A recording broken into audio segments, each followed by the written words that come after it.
Hey guys, I'm Becky from Bookmarks Reviews, and today I have a giant haul from the library.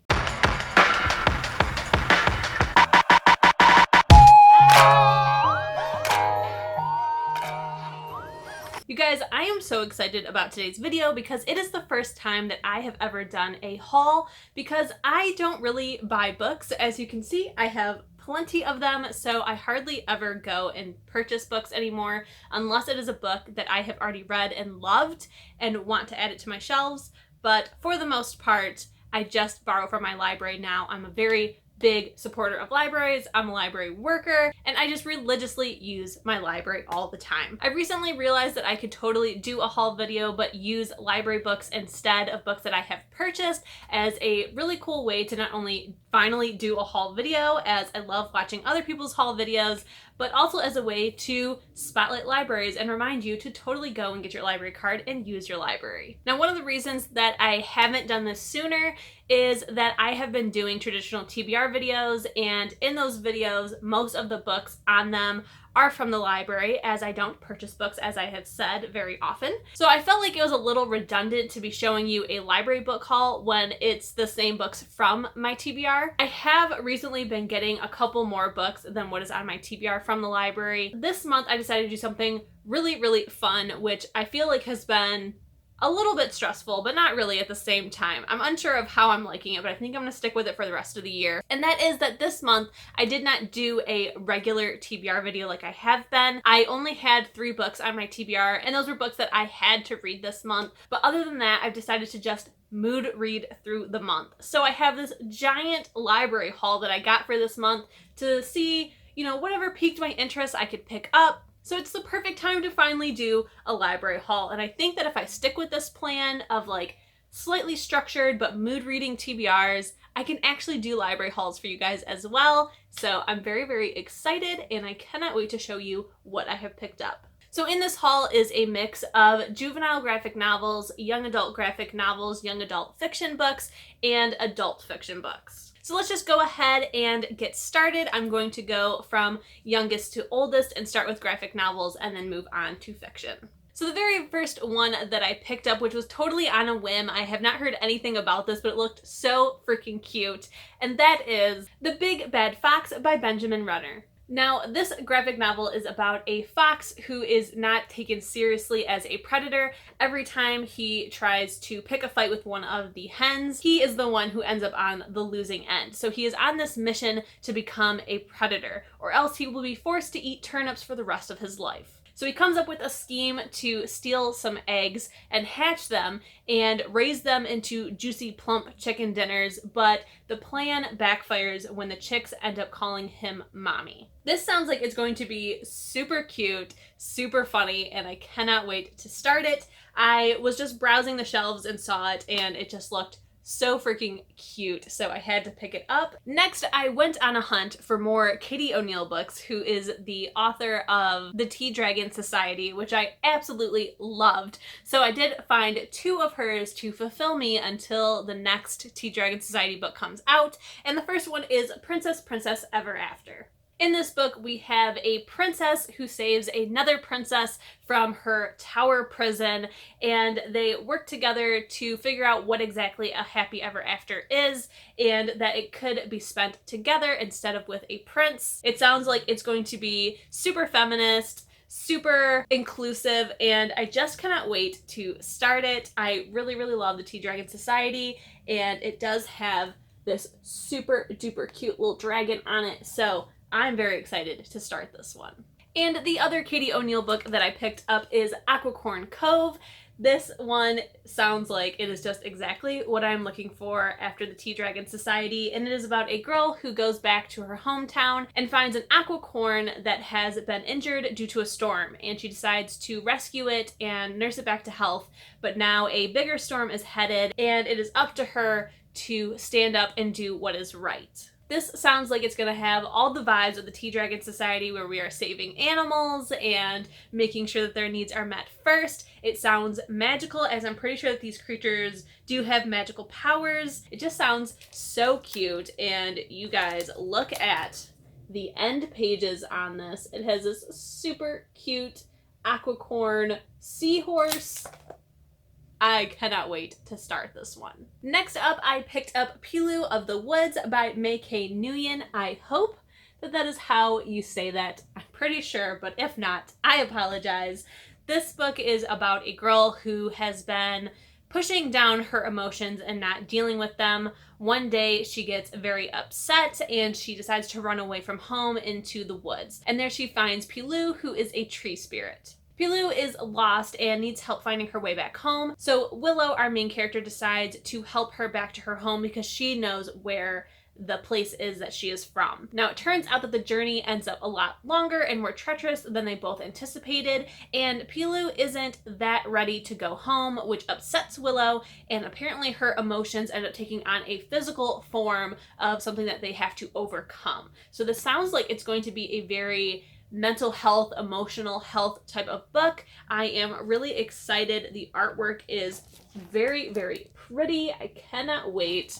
It just sounds like an all-around really great pick. Next up is a sequel that I'm so excited to have my hands on, and that is Hicotea by Lorena Alvarez. This is the sequel, or I think it's just an addition. I'm not sure if it's a sequel, but it's an addition to the Nightlights story, which was a juvenile graphic novel that I absolutely adored. If you guys have not gotten your hands on that, definitely be sure to pick it up. The artwork is so beautiful, and it was a lot darker than I anticipated. In the first one, it is about a girl who, I think she finds something, but basically she ends up like kind of getting possessed by this demon, and she has to like break away from it and get back to the light. And in this one, it looks like she finds a turtle shell that has a magical dimension in it. So I'm very, very excited to start this. Let me just show you how beautiful the artwork is in this. Like, just look at how gorgeous it is. It's in full color, and I just absolutely loved it. I don't know if I'm gonna love it. It is in full color, and Nightlights was amazing. It really, really opened my eyes to checking out more juvenile graphic novels, not just young adult and adult. And I'm very, very excited to have my hands on this. So now let's move on to the young adult graphic novels. This first one is one that I have been wanting to read for a very, very long time, and that is Nimona by Noelle Stevenson. In this book, we have a cast of characters who are not heroes, but are the villains of their town, and their mission is to wreak havoc and to prove that the heroes of the town are not exactly the heroes that you think that they are. I am so excited about this. It sounds like it is right up my alley. I love villains, but I'm pretty sure that these villains are ones that I really, really enjoy, and those are complex villains who might not be as evil as everyone thinks. I'm pretty sure that I've heard that these ones kind of end up being the heroes, and I'm just super excited to start it. I've been wanting to read it for a very, very long time. This one is also in full color. I hope it's really good. It has won awards. It's been mentioned on like every graphic novel list of books that you should pick up. It was recommended by Rainbow Rowell, so it's gotta be good. And the other young adult graphic novel that I've picked up, I honestly haven't heard that much about, but it has really, really intrigued me, and I really can't wait to start it. And that is Laura Dean Keeps Breaking Up With Me by Mariko Tamaki and Rosemary Valero O'Connell. This book is about a girl named Freddie whose girlfriend Laura Dean keeps breaking up with her, and they're in a pretty toxic relationship. Laura Dean is very popular and cool, but she can also be very, very mean sometimes and thoughtless. So all of Freddie's friends think it's ridiculous that she keeps going back to Laura Dean. From the description, it looks like Freddie is on her very last friend who has still stuck by her side even though she keeps getting back in this toxic relationship. So the book is supposed to be about how you need to find yourself and get away from toxic relationships and find one that is actually healthy for you. So I'm very, very excited to see how it goes. I really, really enjoy books that show that toxic relationships are not okay and really highlight that friendship is also very, very important. You need to find the person for you, but you also need to have friends around you who support you. And I'm just very excited to check it out. Like I said, I haven't heard much of anything. I've seen it on some lists. I've heard it mentioned, but I haven't read any like reviews or seen any booktubers or bookstagrammers who have really talked about it. So I'm excited to check it out as it has been on my radar for quite some time. Now on to young adult fiction. The very first one is Landry Park by Bethany Hagen. This book has been described as the selection meets Downton Abbey. I haven't watched Downton Abbey, but it sounds like a show that would be perfect for me, so I do need to start it eventually. But I really was intrigued by this book. I can't remember how exactly I came across it. I think just like randomly on Goodreads I saw it one day, and it does sound really good, so I went ahead and picked it up. So this book takes place in a future America where it is ruled by a gentry.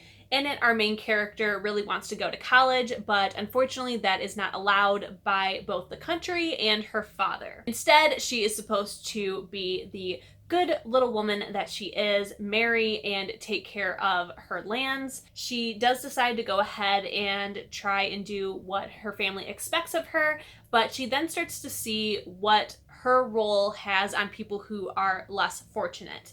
And she turns to one handsome man who can understand what she is going through. Eventually there are rumors of war and rebellion, and our main character must decide to listen to her head or listen to her heart. I am not positive on how I will end up liking this book. It does sound really good, but who knows? It also sounds like I might end up getting a little bit bored, so I am slightly worried about that, but we're gonna hopefully try it out and see how it goes. Next is one that I am very, very excited for. I love the cover of this book so much, and I've been wanting to pick it up and try it out, and that is Wicked Saints by Emily A. Duncan. First, let's just talk about how beautiful this book is. I absolutely love the cover. It is so pretty. It gives me all of the Games of Thrones vibes. The end pages are gorgeous as well. And then hopefully I can show you, but on the inside dust jacket, it says, "Let them fear her,"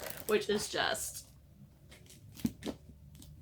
a whole mood in and of itself. And I'm very, very excited to see if I end up loving this. The one thing that I really love as an aesthetic, we're just going on a tangent here at this point, but I love this as an aesthetic for books, but I hate it when reading the book, and that is deckled edges. Like, it looks so beautiful, but it is such a pain in the ass when you are reading it. So I just want to read the first line of the description to you because I think it is like amazing and is what made me really want to pick up this book. It says, "Some stories are so beautiful, so brutal, that they claw at your heart and refuse to let go. Welcome to the world of Wicked Saints, an epic, passionate novel that you won't soon forget." Okay, sign me up. That has me so pumped for this book. When I saw it, I loved the look of it, but I was like, it kind of looks like it might be a little too much for me. In terms of fantasy, it seems like a pretty high fantasy, but it actually doesn't seem like it's going to be. We have a girl who can hear the whispers of gods in her head. We have a prince who is just surrounded by women who want him and people who want to kill him. And then we also have a monster. So I'm very, very excited. These three characters are supposed to be like a unlikely ragtag group of friends who end up trying to save the kingdom, and I'm just very, very excited. There's supposed to be romance and drama and war, and I'm just, it just sounds like everything I could want. I'm just so very nervous that I'm not going to end up loving it because I just have so very high expectations of this book. I'm trying to lower them and just be like, this book's going to suck, and then start it so that I'm not disappointed, but I don't know. I don't know if I can lower my standards enough. I hope it just lives up to it. I really, really hope so. And now the two adult books that I have. So first up, we have Pride and Prejudice by Jane Austen. This was the book this month that was one of the three that I had to read because I did make a 2019 goal to try and read it, as I so love the movie with Keira Knightley, and I love every single YA retelling of this story. They are my favorite retellings to read about. Every time I hear that it's a Pride and Prejudice type of book, I'm like, sold. Let me pick it up. It's going to be great. And I've loved every single one. But I did already try to read this book, and it's just too much for me, guys. The language, it's too much. I don't like classic books. I have a very hard time with them, especially older classics where they have just like the ridiculous language where you really have to think about what the heck they're trying to say. So unfortunately, I did end up DNFing this. I just don't think that I can read it. I even tried listening to it on audio and I was just zoning out, and I just have better books to read with my time. So yeah. And then last but not least is one that I am super nervous about. I really want to try reading it because everyone that I follow on Bookstagram or BookTube has loved it, and a lot of people who have read and loved it are ones that read pretty much mostly YA like me. So I feel like I might end up liking it. I heard that it's great for fans of Game of Thrones, so yeah, but it's hella intimidating, and that is The Priory of the Orange Tree by Samantha Shannon. If you have not seen this book, let me be the first to show you. I don't know how you haven't seen it if you haven't, but it is a very, very big boy. It clocks in at 830 pages, and it is a adult high fantasy. It is supposed to be really, really great though. I've heard like nothing but good things. I don't think I've heard anything bad about this. I am going to listen to the audiobook because that's the smart thing to do and see how it goes. But I'm like very, very excited, but also nervous, just mostly for the fact that it is an adult book. If this was a giant YA, I don't think I would be as nervous, but because it's an adult book and I don't end up liking a whole lot of adult books, I'm very nervous. Hopefully it's the best thing I ever read, like most people have said. This book is about two warring kingdoms, the East and the West, and they both think that they are right and the other one is evil. So there is apparently a impending war upon us, and they kind of have to figure out who is good, who is bad, and it's supposed to be like a hidden society of mages and forbidden magic, and it just sounds really, really good. I will tell you, for being so big, it really isn't that heavy of a book. I have picked up much, much heavier, smaller books, so I was very surprised by that, but I mean, like, wow. Alright guys, those are all the books that I have picked up on my library book haul. I'm hoping to get to all of them this month. I hope that you guys enjoyed this. I've been wanting to do a haul for so long, but now I finally get a dedicated haul video for you guys, and also a really cool way to be like, don't forget, you have an awesome library where you get all the books you want for free. If you guys like this video, please don't forget to give it a thumbs up. If you loved it and you want to see more bookish content from me, please hit that subscription button. And if you want to be notified as soon as my videos go live here on YouTube, hit the notification bell. I'll see you in my next one. Bye!